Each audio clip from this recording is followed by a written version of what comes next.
When I throw a right hand, I never miss. That one kind of swift too. Yeah. Like Snoop Doggy Dogg and 50 Cent. What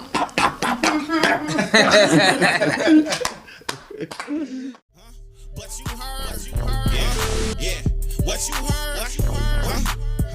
What you heard? You can hear a motherfucking thing. I came in and out of Vegas just because I had fighters living in Vegas. Mm-hmm. And this was my second home back in the 80s, you know. Mm-hmm. And people ask me, say, how in the world?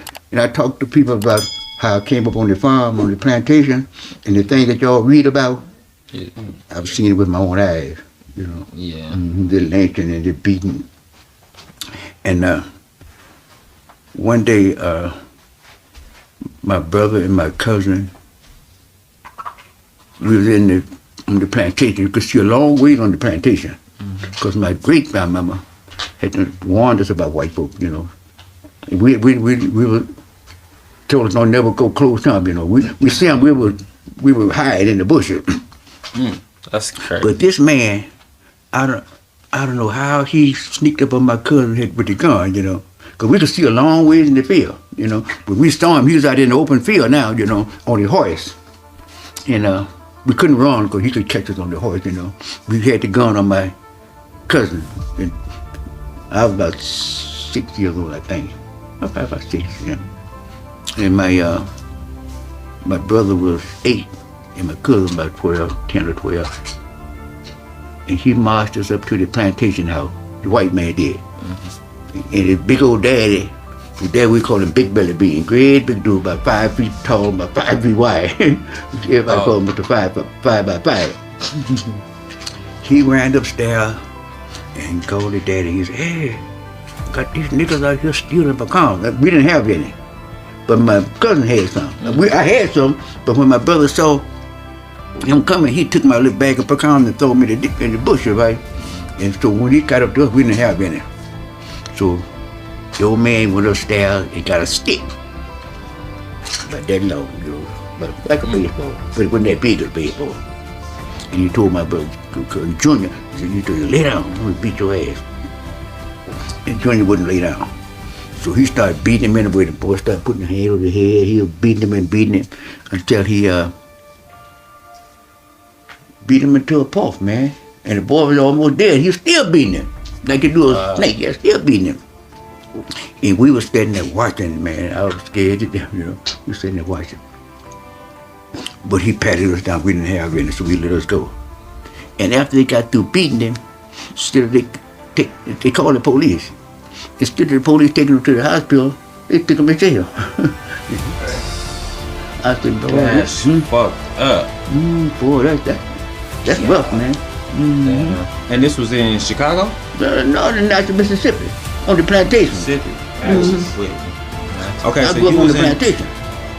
Okay. But I came to Chicago when I was about 21 years old, 22. You was grown when you got to Chicago. Okay, so you was born and raised in Mississippi. Mm-hmm. I made a song out of it, a hillbilly song. I was born in Mississippi, moved to Tennessee. You can get me out the country, but you can't get the country out of me. Country bred and country bone. And when I die, I'm gonna be country gone. I'm born and raised in the country, brother. Yeah. Wow. Yeah. Let us give you a proper introduction. Yeah, we've been on this mic. Let's give you a proper introduction. So, go ahead, Tizzle. We're gonna give you a proper introduction so people know who you are. Huh? For the show, because you're gonna be on YouTube again. Oh yeah.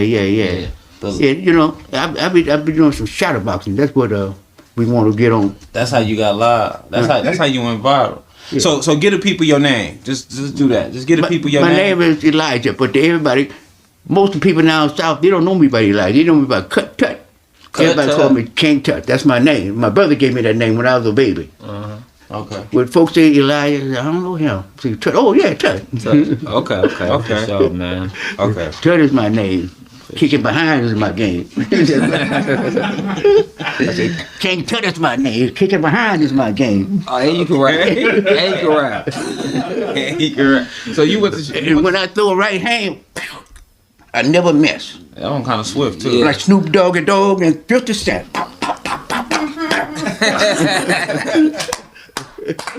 How old is you, brother? How old are you? I'm 20 years old. You look 23, about 23-ish. Huh? You look 23-ish. 23? Yeah. Guess how old I am. Make a guess for real. Well, it ain't no fair because I already know how old you are. Huh? You know how old I am. Yeah. So I don't want to guess. I'll Let make me a guess, let him I make don't a know. guess. 88. Oh, I was finna say 73. Okay. No, 88. 88 moving like that, man. 8. And you keep hopping up. I know 25-year-olds that ain't got as much energy as you. No, man. I make them guys look like them young guys, you know, in the park sometime. I be running with them, you know. I was running with one guy, and he was stop and walk a little bit, and I would stop and walk right along with him. Because he would stop. Mm-hmm. So one day I said, I ain't going to stop. I'm going to keep on running. After I kept running, I looked, he was back there sitting down. I said, hey, man, what's wrong with you? I don't like for nobody to be rushing me. Yeah. Well, I was 19 years old. 18 to 19 years old. And how old was you at the time? That's been about 10 years ago. Shoot, still 70 something. It was about 70. He 19, he can't run with you? He couldn't run with me, man. So you still work out and everything? Huh? You still work out and everything? Yes, indeed, man. I worked out, yeah. How many kids you got? 8. 8? I had two of them passed. 2 of my daughters passed. Okay. Yeah. Rest in peace. I had 8 children. Mm-hmm. D was telling me a story. He was like kind of filling me on the story. He said you was working at like a supermarket or something. Something happened with some meat. Oh yeah. My first job that I had at 13 years old, first job from the plantation, you know, from cotton. I just pick cotton, you know. You actually picked it? Hmm? You say you used to pick it? Pick cotton, yeah, man. We used to pick cotton. Yeah. You know? Wow. And they were paying $1.25, 100 pounds, for 100 pounds. $1.25 for 100 pounds of cotton. Yeah. That's what it is. Them people crazy. $1.25. Them people crazy. Man. 100 pounds. 100. You know how much cotton you got to get 100 pounds of cotton? Yeah, that's crazy. Oh my God. Okay, go ahead. $1.25, 100, you know. And I used to walk behind. They didn't have no tractor back in them days. They had mule. Mm-hmm. You know, we had the mule and the plow, you know. Okay. I'd be walking behind the plow, you know, with the mule. And then when the cotton grew, you know, my mom and I used to be picking cotton. We used to go to the plantation, we were picking cotton. And sometimes when all the cotton is over with, you know, they'll pick it, everybody through picking cotton, but sometimes some of the bulbs don't be open yet. Mm-hmm. They open a little late. You see, then they have a little, nobody want to go and get that kind of cotton because they ain't able to live there. You got to pick this, you might see something here. And my mom and I used to go get it, you know. And we would go take it to the man and we would sell it, you know, to him, you know. And we'd be out there all day. My mom would be pregnant, almost get ready to have a baby. Damn. Out there picking cotton, you know. Damn. So, okay. I quit school at 12 years old. Uh-huh. I quit school at 12. And I always had a way to get around my mom asking her something because if I asked her and she said no, then I obeyed her. So if I know she was going to say no, I wouldn't ask her, I just go ahead and do it. Yeah, sure. So if she knew anything, I was working, man. Yeah. I make it I was 13 years old, making $13 a week. And $13 a week. And one day, one evening, on Saturday evening, this man was getting ready to close the store, but he was sitting out there on the bench with his dog, you know. And I looked, I saw him sitting out there. In the meat counter was well, you know what, meat in the back, I guess we kind of in the back of the store. And I saw him out there, and I said, boy, I'm gonna get me a piece of this meat, take it home, cook it. You know, he have this thing to slice the meat with, make it even, right? Yeah. So I took a knife and hacked the piece off and put it in my coat pocket. And my coat pocket was in the storeroom. I could take it home and cook it. And just before he was closing the store, he looked at it and he said, hey, who cut that meat? And another guy named Mick, he was a bit of dude, but he was about 20 years old, I guess. He was a grown man. And I was 18. And I'm about that size, 13. Maybe a little bigger. Yeah. He said, somebody, one of y'all cut that meat. And Mick said, I didn't do it. Did you do it? I said, no, I didn't do it either. He said, well, one of y'all did it. I'm going to call the police. The police right there about to talk to that ceiling right there. Hey, big old police come with the gun and sticks. They took us in the back in the storeroom. He said, I'm going to beat your ass until y'all tell me who took it. Wow. And so lucky they beat me first. You said lucky they beat you first. Yeah, lucky. Because Mick didn't do it. He didn't know nothing about it. Straight up. That's real. That's real. That's real. Yeah. If they had beat him, I wasn't going to tell until they started beating me. So he got beat for nothing. He kind of, every time they hit me, Mick was, ow. Every time they hit you, he was jumping. Yeah, he was jumping. Boy, they were beating the hell out of me, man. Until I told them that I did it, you know. And I went and got it. Boy, I hit the head. Yeah. That's crazy, man. You didn't These big old police out there, but they get a kick out of beating somebody like that. Yeah, they got some weird, they real got the stuff they like is different. Yeah. That's the nature of him, you know. You know, how do you think, as far as, you know, you didn't had a couple run-ins with the law? We have as well too. I think what? We had a couple run-ins with the law as well. How do you think that the law system has changed since when you was younger? You think we know they still ain't the right, law have changed, but you can't change the person's nature with a law. Absolutely. Like Malcolm said, you can if cats bone in the oven, that don't mean that they're biscuits. It's still a cat. Yeah, for real. Yeah, that's for real. But they you know, some of them do good, man. Some of them have good intention, you know. Yeah. I grant you that. Some of them have good intention. And I see they know that it's time. Mr. Farrakhan says that these people know that, well, Elijah Muhammad, I read his books. You see, they know that the time is about coming to an end. So they try to do a little justice now. They're trying to, you know. Two incidents didn't happen to me within the last, well, one of them was last week. But the other one about almost a year ago. I was in, the first one, I was in a 99-cent store out there on Rainbow, right across Rainbow, in Lake Mead. But you know what that is? Yeah. Okay, it's a Sprite down there next to it. The Sprite store. Yeah. Yeah. Okay. I was in the store, and this guy, he come up to me. He says, "I'm getting ready to pay for my stuff." I was in line, and the guy said, "Okay, I got you." I thought he was one of the guys on the counter getting ready to check me out. Then I put my money in my pocket. He said, "I told you I got you." He paid for it. I said, "Oh man, I got his number now. I called him sometime now." We talk, you know. Yeah. And I said, "Where you from?" He said, "I'm from South Africa, you know." I said, "Well, I got money to pay for my stuff." He said, "Let me pay for it, you know." So he paid for it. And this week,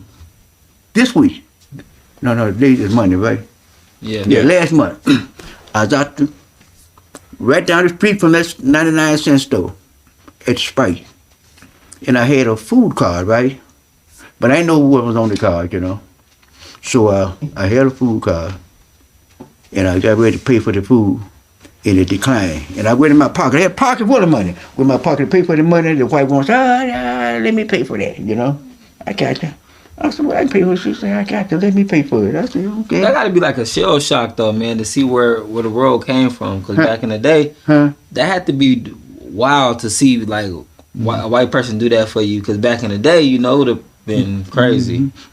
You had some good hearted, I don't know about good nature, but you had some good hearted Caucasian back then in them days. Yeah.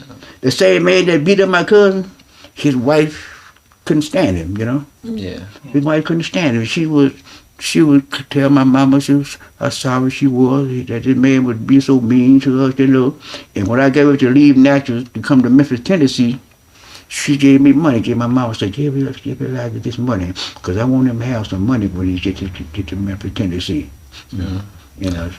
And I wish him well. And everybody elected her, man. Yeah. But everybody hated her husband. That's crazy. That's crazy. And when I go to Natchez now, go to my hometown, I go to his grave site. Oh yeah. Mm-hmm. They got buried in the cemetery. They got 2 cemeteries on the plantation, one for black and one for white. So I go down there and I go to the cemetery and I look at his graveyard. Yeah. His grave. Right out, and when I was coming up, a little boy in church, all the things that I have seen, I used to pray for God to kill all white folks, you know. Yeah. Because my mama told us, if you go, when you go to church, you pray to God, and God will answer your prayers and do what you ask Him to do, and God will never kill them; they'll still live. I was saying, well, you sure? She didn't know I was praying for God to kill her. Is that what you sure for real? Yeah, they still here like I was like a Nat Turner.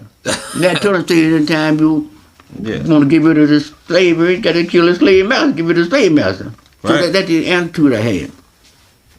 And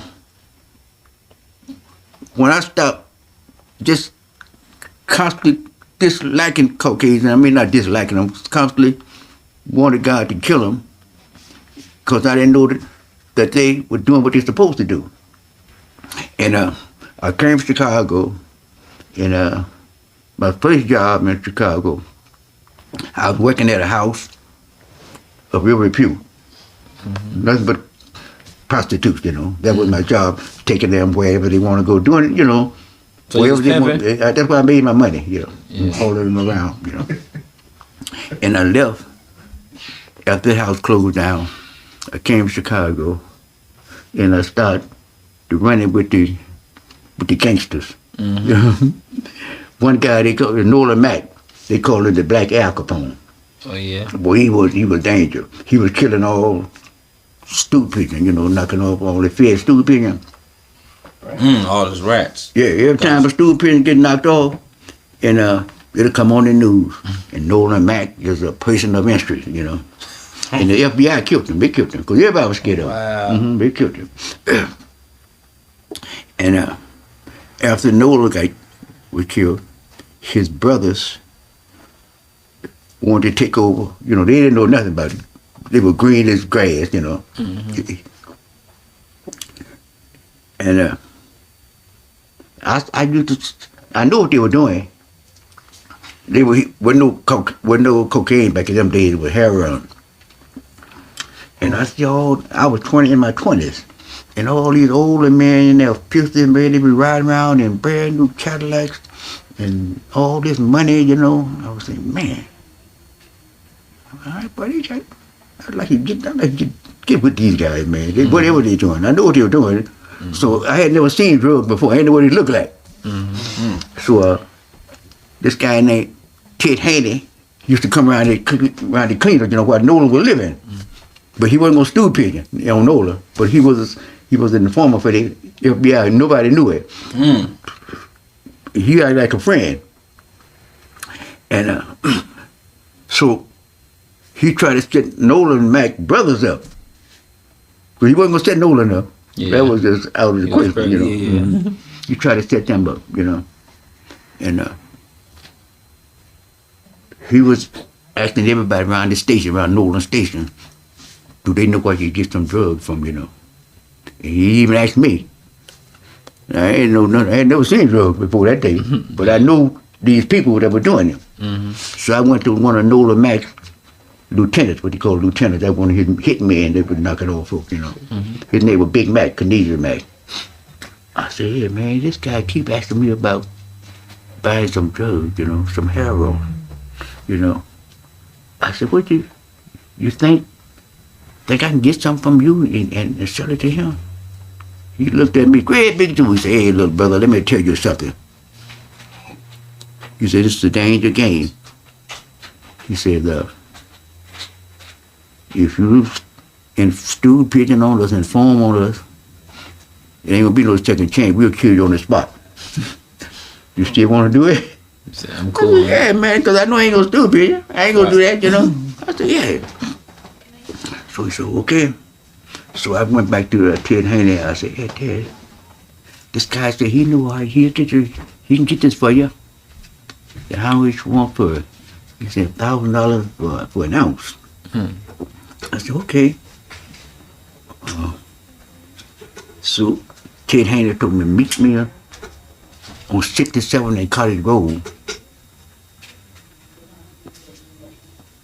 I have the $1,000 for Ted Haney. And then you go get the drug for me. And I met him there. Yeah. Had the $1,000.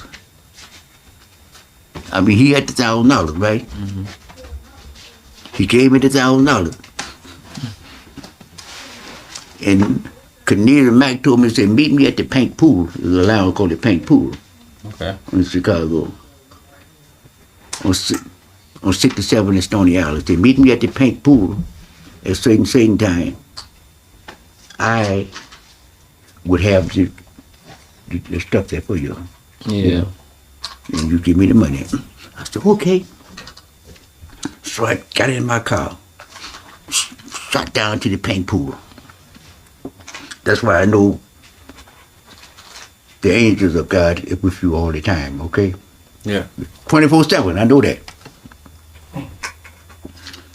And I got to the Pink Pool, I went inside, I looked, and something came over me, just chill come over me. I looked in there, I didn't see him. I took off and went back and gave that guy his $1,000. He said, man, they don't want the money back, they want the drug. I said, man, I didn't see him, you know. I said, take the money. Okay, so he took the money. And when I got back in touch with Mac a day or two later, he said, man, what the hell happened to you?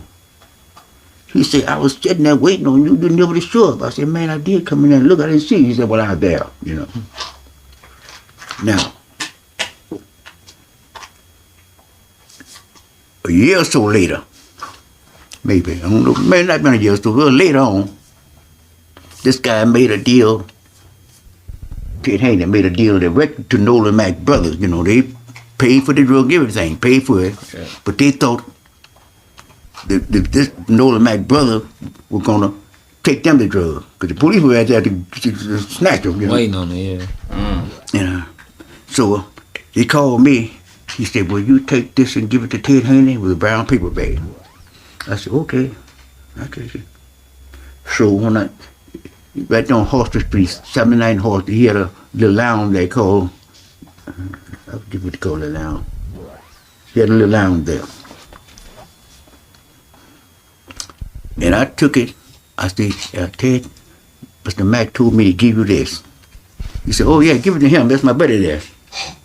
Yeah. Little black guy. That's my buddy. I gave it to him and walked off. And I just left, you know. But I never had an address in Chicago. My address was Hopkins Park, Illinois. That's where my children, my mother lived. I used her address. Nobody knew where I lived there. And I said, well, I went on, after I gave him that and walked off, and I'll tell you, man, they looked for me for about almost a year. Till the one day I had to go to court for something. I don't know what it was. It wasn't for no drug. I had to go to court for something.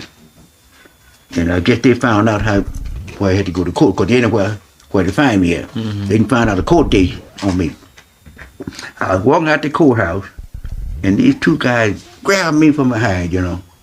And I ain't know what I thought I was getting ready to fight. I mean, I was fighting. You know? I was banging and hitting one of them, a white guy and a black one. And they showed me the badge. You're on arrest. I said, not me. I ain't doing nothing. I can't be on arrest. The white black guy said, you remember me? I said, no, I don't remember you. He said, remember Ted Haney? I said, yeah, I know Ted Haney. You remember the Sun Bar Room? That was his lounge, the Sun Bar Room. I said, yeah, I remember the Sun Bar Room. You said, you brought a package there for Ted Haney in a little bag. I said, did you know what was in it? I said, no, but I did know. I knew what was in it. And nobody gave me a dime, okay? The guy didn't give me a dime for bringing it to them, and Mac didn't give me a dime for taking it. I ain't made a cent, one dime out of the whole deal. Man. And they said, well, we know you don't, we're not, you might not know who was in there. He said, but listen, you're charged with delivering what they call something. Substance? Yes. Control substance. Yeah, controlled substance to a federal office. I said, well, I don't know what's in there. He said, yeah, but look, we don't want you, we want them. Yeah. You know, you say, well, what you can do, if we want to give you some money and let you go buy some drugs, and the money gonna be marked,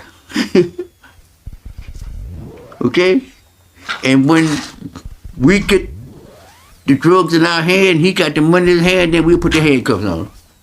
I said, man, y'all got to be crazy. They ain't gonna like that. And I said, man, already told me that I was gonna be, they'll kill me on the spot. Right. Yeah. I said, I ain't doing nothing like that. And it threatened me with 25 years. You get 25 years. I said, well, at least I come out alive. So,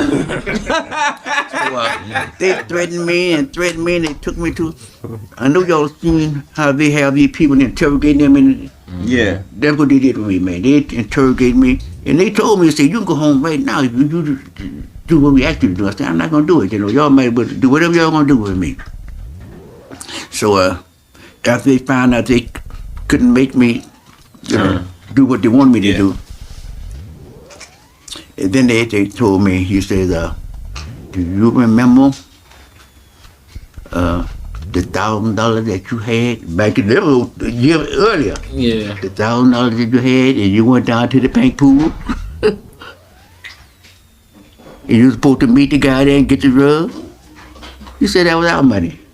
Now, if I had done that, now it would seem like we would have set up. You thought you was a snitch. Yeah, you said that was our money. If you had given that guy that money, see, we was right there. The guy told me that. See, we was right there. If you had given that guy that money, and he gave it the drugs, then we'd have put the cuffs on it. I said, boy, that was a close call. Yeah, it would have got ugly. That was a close call. But you ain't prank. You ain't tell. And you got a good memory.